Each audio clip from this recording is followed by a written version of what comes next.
Hi everyone, this is easy English और वक्त हो चला है आज के कंफ्यूजिंग वर्ड्स का और ये है साइट, साइट एंड साइट। अब जैसा कि मैंने इनको प्रोनाउंस किया है, कंफ्यूजन तो होगा ही। तो तीनों की स्पेलिंग्स अलग अलग हैं, CITE, SIGHT एंड SITE, लेकिन इनका सिमिलर साउंड करना ही कंफ्यूजन का कारण बन जाता है।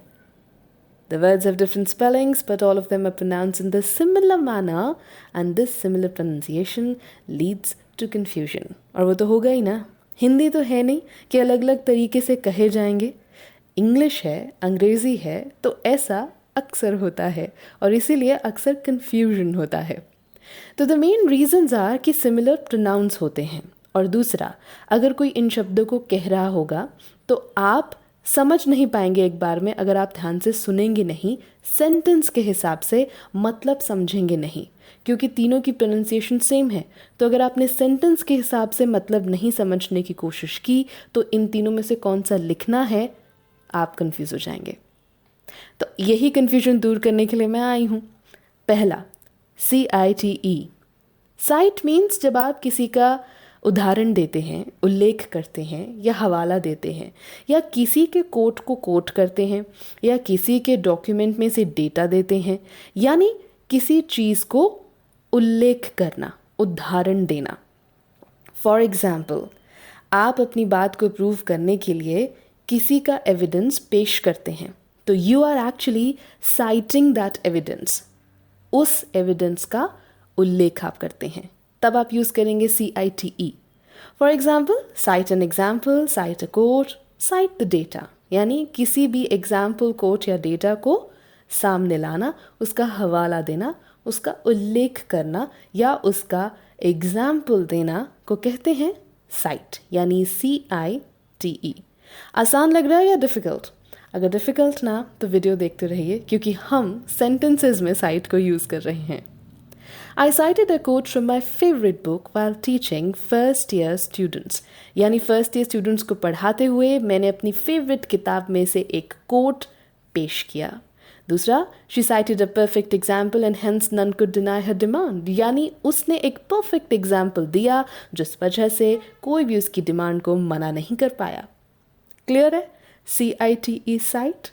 तो चलिए अगले शब्द पर फिर, SIGHT।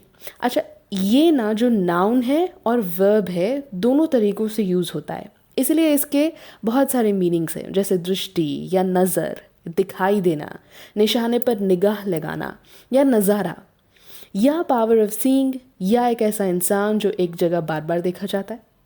घबराइए नहीं, सबके एग्जाम्पल्स आएंगे और एक एक करके सारे मीनिंग्स को हम समझ लेंगे ताकि CITE और SIGHT में कन्फ्यूजन ना हो।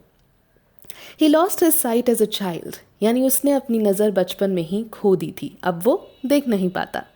Tell me when you sight the milestone, मुझे बताओ जब तुम माइलस्टोन देखोगे। Mr. Adams is a familiar sight at our restaurant, he visits every Friday. Mr. Adams हमारे रेस्टोरेंट अक्सर देखे जाते हैं, वो हर फ्राइडे को यहाँ आते हैं। तो 3 मीनिंग्स क्लियर हो गए, यानी कि नज़र, यानी कि पहली बार देखना, और एक इंसान जो अक्सर देखा जाता हो एक जगह पर। More meanings, more sentences. A woman was aiming the rifle at the bank cashier and looked through its sights. एक औरत बैंक कैशियर की तरफ राइफल से एम कर रही थी और निशाना लगा रही थी। It was a beautiful sight. बहुत ही ब्यूटीफुल नज़ारा था। ठीक है, SIGHT भी क्लियर हो गया हमें। अब चलते हैं हमारे सबसे आसान शब्द की ओर जो इन्हीं की तरह सुनाई देता है, SITE। इसका मतलब होता है एक एरिया, एक लोकेशन, एक जगह जहां आप कुछ बनाना चाहते हैं, या किसी जगह के बारे में आप बता रहे हैं, या फिर वेबसाइट के शॉर्ट को भी साइट कहा जाता है। Example, the site chosen to build the hospital is wrong, the location is surrounded by bars and restaurants, it will be noisy. यानी जो जगह हॉस्पिटल बनाने के लिए चुनी गई है वो गलत है, क्योंकि बार्स और रेस्टोरेंट्स के आसपास हैं और बहुत शोर रहेगा। The site shows only phone number, no directions to the hotel, यानी वेबसाइट पर सिर्फ फ़ोन नंबर है, डायरेक्शंस टू द होटल नहीं है। वीडियो अच्छा लगा हो तो लाइक करें, बहुत अच्छा लगा हो तो शेयर, और भी ज़्यादा अच्छा लगा हो तो सब्सक्राइब करें।